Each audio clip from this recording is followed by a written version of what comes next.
गंभीर और गहरी आवाज। शिखर और माटक गांवों के बीच फैला ये जंगल इतना घना है कि यहाँ दिन की रोशनी भी रास्ता भूल जाती है। गांव वाले सदियों से एक ही बात कहते आए हैं कि इन पेड़ों के बीच जाने वाले लोग अक्सर वापस नहीं लौटते, और जो लौटते हैं वो कभी पहले जैसे नहीं रहते। लेकिन साल 2024 की आधुनिकता इस डर को नहीं मानती थी। सरकार ने इन गांवों को जोड़ने के लिए 100 किलोमीटर लंबी इस लाल लकीर को मंजूरी दी, एक ऐसा हाईवे जो इस अभिशिप्त जंगल के ठीक बीच से होकर गुजरना था। एक बड़े ठेकेदार ने इस चुनौती को स्वीकार किया। 100 मजदूरों का काफिला और भारी मशीनें जंगल की शांति को भंग करने पहुंच गईं। उन्होंने उन स्थानीय बुजुर्गों की चेतावनियों को अनसुना कर दिया जो रोती हुई आवाज़ों और सफ़ेद आकृतियों का जिक्र कर रहे थे। उन्हें भरोसा था कि उनकी मशीनरी और तकनीक इस प्राचीन जंगल को वश में कर लेगी। उन्हें इस बात का अंदाज़ा नहीं था कि वे विकास की नींव नहीं बल्कि एक पुराने खौफ को जगाने की तैयारी कर रहे थे। जैसे ही कुल्हाड़ियाँ चलीं, जंगल ने अपनी पहली प्रतिक्रिया दी। पहले ही किलोमीटर की सफाई के दौरान जमीन से भारी संख्या में जानवरों के कंकाल निकलने लगे, जैसे ये जगह सदियों से एक कब्रिस्तान रही हो।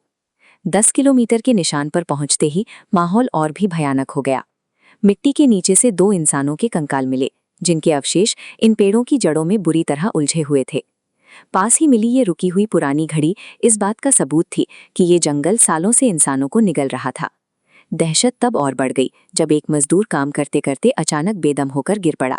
वहां मौजूद किसी भी मेडिकल टीम को उसकी मौत की कोई तार्किक वजह समझ नहीं आई। उसकी धड़कनें बिना किसी चेतावनी के थम चुकी थीं। पोस्टमार्टम की इस रिपोर्ट ने विज्ञान को भी हैरान कर दिया।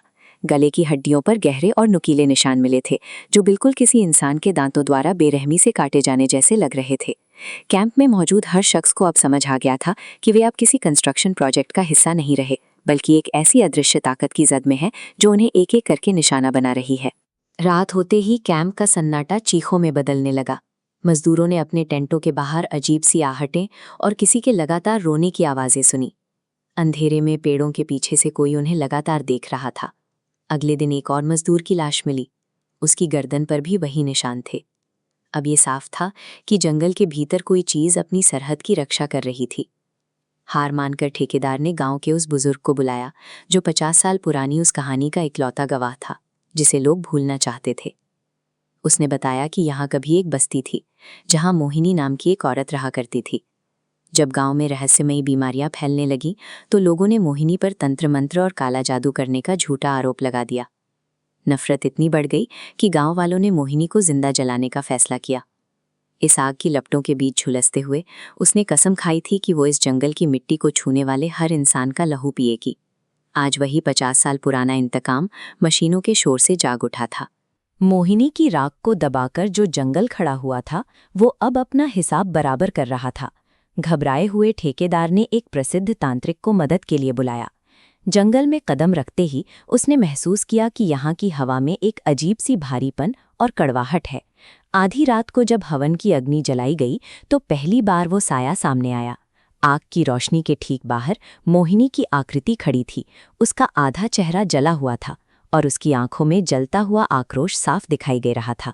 तांत्रिक ने गौर किया कि मंत्रों के उच्चारण के दौरान मोहिनी का साया हवा में गायब होने के बजाय बार बार जमीन के एक खास हिस्से की तरफ खींच रहा था। उसने देखा कि जितनी बार पवित्र भस्म उस मिट्टी गिरती वो साया उतना ही अधिक हिंसक होता था। उसे समझ आ गया कि इस आत्मा की शक्ति किसी अदृश्य कड़ी के जरिए इसी मिट्टी के नीचे दबी हुई है।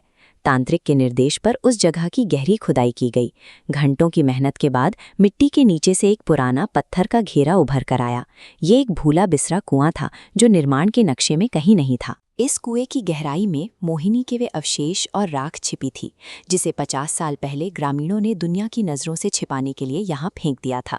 यही वो केंद्र था जहाँ से मोहिनी का श्राप पूरे जंगल में फैल रहा था। इस खोज ने मजदूरों के डर को एक दिशा दे दी। अब वे केवल छिपने की कोशिश नहीं कर रहे थे, बल्कि उनके पास उस श्राप का मुकाबला करने के लिए एक सटीक स्थान था। तांत्रिक ने कुएं के मुहाने पर अपना अंतिम अनुष्ठान शुरू किया। ये मोहिनी की आत्मा को इस भौतिक बंधन से मुक्त करने की आखिरी कोशिश थी। जैसे जैसे मंत्रों की शक्ति बढ़ी, जंगल का तापमान गिर गया और तेज तूफानी हवाएं पेड़ों को जड़ से उखाड़ने लगी। मोहिनी की आत्मा साक्षात प्रकट होकर चीखने लगी कि ये जमीन उसकी है और वो इसे कभी नहीं छोड़ेगी। तूफान के बीच खड़े होकर तांत्रिक ने मंत्रों का आखिरी प्रहार किया और अभिमंत्रित जल की धार सीधे उस कुएं के काले सन्नाटे में डाल दी। एक ऐसी चीख गूंजी जिसने पूरे जंगल को सुन कर दिया, और फिर अचानक सब कुछ शांत हो गया। हवा का चलना रुक गया और जंगल का वो भारीपन ओझल होने लगा। कुएं के भीतर का वो खिंचाव खत्म हो चुका था। मजदूरों ने राहत की सांस ली। मोहिनी का वो भौतिक बंधन अब टूट चुका था, जिससे हाईवे का निर्माण दोबारा शुरू करना मुमकिन हो पाया। महीनों बाद वो 100 किलोमीटर का सफ़र पूरा हुआ। आज यहाँ एक आधुनिक हाईवे है जो शिखर और माटक गांवों को जोड़ता है। मशीनें जा चुकी हैं और कंक्रीट ने उस मिट्टी को ढक दिया है। लेकिन रात के अंधेरे में यहाँ का नज़ारा बदल जाता है। आज भी यहाँ से गुजरने वाले ड्राइवर बताते हैं कि अचानक खिड़कियों पर कोई दस्तक देता है, या सड़क के बीचों बीच एक जलता हुआ साया दिखाई देता है जो पलक झपकते ही गायब हो जाता है। इन रहस्यमयी घटनाओं ने इस सड़क को एक नया नाम दे दिया है, जिसे अब पूरा इलाका जानता है, मौत की सड़क। हमने सड़कें तो बना लीं, लेकिन शायद हम उस इतिहास को नहीं दबा पाए जो इस जंगल की जड़ों में रचा बसा है। हाईवे अब इंसानों का है, लेकिन ये ज़मीन आज भी मोहिनी के साए में ही सांस लेती है।